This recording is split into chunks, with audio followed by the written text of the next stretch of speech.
Trump's Amazon battle continues, as Postal Task Force recommends changes.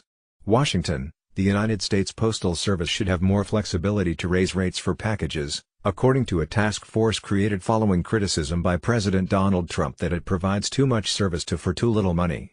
The task force, which was created in April, was asked to make recommendations on how the U.S. Postal Service, an independent agency within the federal government, could address financial losses. The Postal Service lost almost $4 billion in fiscal 2018, which ended on September 30, even as package deliveries rose. The USPS is on an unsustainable financial path which poses significant financial risk to American taxpayers, said Treasury Secretary Stephen T. Mnuchin.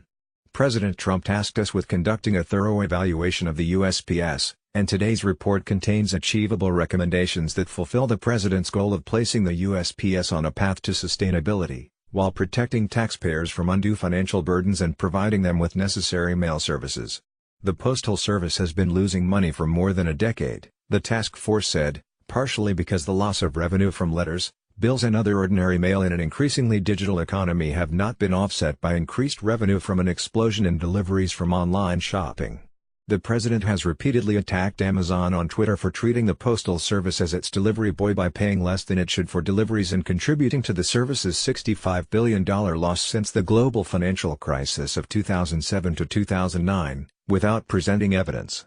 The rates the Postal Service charges Amazon and other bulk customers are not made public. None of our findings or recommendations relate to any one company, a senior administration official said on Tuesday.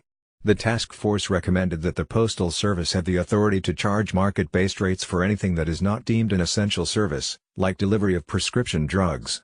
It also recommended that the Postal Service address rising labor costs. The USPS must pursue new cost-cutting strategies that will enable it to meet the changing realities of its business model, the task force said. The Postal Service should also restructure $43 billion in pre-funding payments that it owes the Postal Service Retiree Health Benefits Fund, the task force said. Most of the recommendations made by the task force can be implemented by the agency.